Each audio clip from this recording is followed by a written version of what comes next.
ಈ ರಾಜಧಾನಿ ಬೆಂಗಳೂರು ಇದೆಯಲ್ಲ, ಈ ಬೆಂಗಳೂರಲ್ಲಿ BMTC ಅಲ್ಲ, ಇದು BMTC ಅಂತ ಒಂದು ಹೊಸದಾಗಿ ಹೆಸರು ಮಾಡಬೇಕು. ಯಾಕಂದ್ರೆ ಈ BMTCಗೆ ಮತ್ತೊಂದು ಬಲಿಯಾಗಿದೆ. ಕಿಲ್ಲರ್ BMTC ಅಂತ ಲಾಂಗ್ ಬ್ಯಾಕೆ ಇದಕ್ಕೆ ಹೆಸರು ಬಂದ್ಬಿಟ್ಟಿದೆ. ಒಂದೇ ದಿನ 2 ಕಡೆ ಆಕ್ಸಿಡೆಂಟ್ ಮಾಡಿದೆ ಎಲೆಕ್ಟ್ರಿಕ್ ಬಸ್ಸು ಅಂದ್ರೆ ಬಸ್ ಮಾಡ್ತಾ ಅಂತ ಕೇಳಬೇಡಿ, ಬಸ್ ಓಡಿಸೋ ಡ್ರೈವರ್ ಇಂದಾನೇ ಆಗಿರೋದು. ಪೀಣ್ಯ ಘಟನೆ ಮಾಸುವ ಮುನ್ನವೇ ಮತ್ತೊಂದು ದುರಂತ ನಡೆದು ಹೋಗಿದೆ. ಇಲ್ಲಿವರೆಗೂ 3ರನ್ನ ಈ BMTC ಎಲೆಕ್ಟ್ರಿಕ್ ಬಸ್ಸು ಬಲಿ ಪಡ್ಕೊಂಡಿದೆ. ಸಿಲ್ಕ್ ಬೋರ್ಡ್ ನಿಲ್ದಾಣದಲ್ಲಿ ಮಹಿಳೆ ಮೇಲೆ ಬಸ್ ಹರ್ಕೊಂಡು ಹೋಗಿದೆ. ಬಸ್ ರಿವರ್ಸ್ ತೆಗಿಬೇಕಾದ್ರೆ ಹಿಂಬದಿಯ ಚಕ್ರ ಹರಿದು ಆ ಮಹಿಳೆ ಸಾವನ್ನಪ್ಪಿದ್ದಾರೆ. KA 51 AK 7332 ನಂಬರ್ ಬಸ್ ಚಾಲಕ ಚೇತನ್ ಇದನ್ನ ಡ್ರೈವ್ ಮಾಡ್ತಾ ಇದ್ರು. ಮತ್ತೊಂದು ಕಡೆ ಚಾಮರಾಜಪೇಟೆಯಲ್ಲಿ ಮತ್ತಿಬ್ಬರ ಸ್ಥಿತಿ ಗಂಭೀರ ಆಗಿದೆ. ದ್ವಿಚಕ್ರ ವಾಹನದಲ್ಲಿ ಮಗು ಜೊತೆ ಆ ಮಹಿಳೆ ಬರ್ತಾ ಇದ್ರು. ಈ ವೇಳೆ ಬಸ್ ಡಿಕ್ಕಿ ಹೊಡೆದು ಮಗು ಧ್ಯಾನಾಳ ಸ್ಥಿತಿ ಕೂಡ ಗಂಭೀರ ಆಗಿದೆ. KA 51 AK 2800 ನಂಬರ್ನ ಬಸ್ನಿಂದ ಭೀಕರ ಅಪಘಾತ. ಒಂದೇ ದಿನ 2 ಕಡೆ ಆಕ್ಸಿಡೆಂಟು. ಪುಟ್ಟ ಹೆಣ್ಣುಮಗಳು. ಒಂಥರ BMTC ಓಡಿಸೋರಿಗೆ, ಅದು ಎಲೆಕ್ಟ್ರಿಕ್ ಬಸ್ ಆಗಲಿ ಇನ್ನೊಂದು ಬಸ್ ಆಗಲಿ, ನೆಲ ಕಾಣಲ್ವಾ ಅಂತ ನಿಮಗೆ?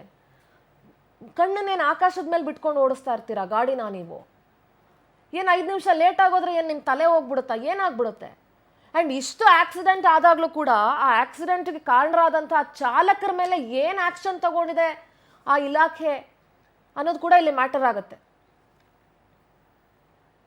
ನಾವು ಪ್ರತಿನಿಧಿ ವರ್ಷಿತಾ ನೇರ ಸಂಪರ್ಕಕ್ಕೆ ಸಿಗ್ತಾ ಇದ್ದಾರೆ. ವರ್ಷಿತಾ, ಈಗ ಆಲ್ರೆಡಿ BMTCಗೆ ಕಿಲ್ಲರ್ BMTC ಅಂತ ಹೆಸರು ಬಂದು ಹಲವು ವರ್ಷಗಳೇ ಆಗೋಗಿದೆ. ಆದರೂ ಕೂಡ ಎಚ್ಚೆತ್ಕೊಂಡು ಡ್ರೈವ್ ಮಾಡಲ್ಲ. ಇಂಥ ಆಕ್ಸಿಡೆಂಟ್ಗಳು ಸರ್ವೇ ಸಾಮಾನ್ಯ ಅನ್ನೋ ಥರ ಆಗೋಗಿದೆ BMTCಗಂತೂ. ಆ್ಯಂಡ್ ಇಂಥ ಆಕ್ಸಿಡೆಂಟ್ಗಳಿಗೆ ಕಾರಣರಾದಂಥ ಚಾಲಕರ ಮೇಲೆ ಏನು ಕ್ರಮ ಆಗ್ತಿದೆ ಅನ್ನೋದು ಇಲ್ಲಿ ಇಂಪಾರ್ಟೆಂಟ್ ಆಗುತ್ತೆ ವರ್ಷಿತಾ. ಎಸ್ ಸಿಂಧೂರ, ನೀವು ಹೇಳ್ದಂಗೆ ಈಗಾಗಲೇ ಕಿಲ್ಲರ್ BMTC ಅನ್ನುವಂತಹ ಪಟ್ಟವನ್ನು BMTC ಬಸ್ ಪಡ್ಕೊಳ್ತಾ ಇರುವಂಥದ್ದು.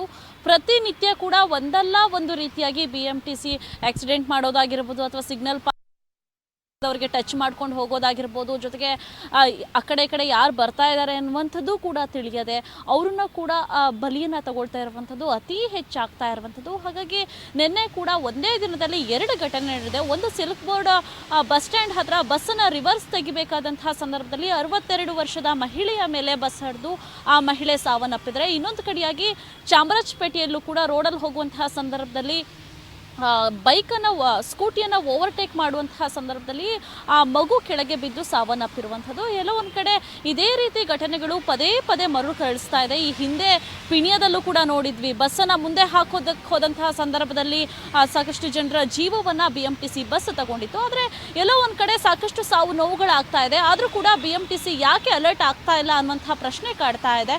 ಈ ಹಿಂದೆ ಕೂಡ ರಾಮಲಿಂಗಾರೆಡ್ಡಿ ಸಚಿವರಾದಂತಹ ರಾಮಲಿಂಗಾರೆಡ್ಡಿ ಅವರು ಕೂಡ ಹೇಳ್ತಾ ಇದ್ರು, ಅಂದರೆ EV ಬಸ್ಗಳು ಓವರ್ ಸ್ಪೀಡಾಗಿ ಹೋಗ್ತವೆ, ಜೊತೆಗೆ ಆ ಬಸ್ನಲ್ಲಿರುವಂತಹ ಡ್ರೈವರ್ಗಳಿಗೂ ಕೂಡ ನಾವು ಈಗಾಗಲೇ ಒಂದಷ್ಟು ಎಚ್ಚರಿಕೆಯನ್ನು ಕೂಡ ಕೊಟ್ಟಿದ್ದೀವಿ. ನಿಧಾನಕ್ಕೆ ಹೋಗಬೇಕು, ಅಕ್ಕಪಕ್ಕ ಯಾರಿದ್ದಾರೆ, ಹೇಗೆ ಹೋಗಬೇಕು, ಜೊತೆಗೆ ಮಕ್ಕಳು ಹಿರಿಯರು ರೋಡನ್ನು ಪಾಸ್ ಮಾಡ್ತಾ ಇರ್ತಾರೆ, ಆ ಸಂದರ್ಭದಲ್ಲೂ ಕೂಡ ನೀವು ನಿಧಾನಕ್ಕೆ ಹೋಗಬೇಕು, ಇಲ್ಲಾಂದರೆ ನಿಮ್ಮನ್ನು ವಾಪಸ್ ಟ್ರೈನಿಂಗಿಗೆ ಹಾಕ್ತೀವಿ ಅನ್ನುವಂಥ ಎಚ್ಚರಿಕೆಯನ್ನು ಸ್ವತಃ ರಾಮಲಿಂಗಾರೆಡ್ಡಿ ಅವರು ಕೊಟ್ಟಿದ್ದಾರೆ.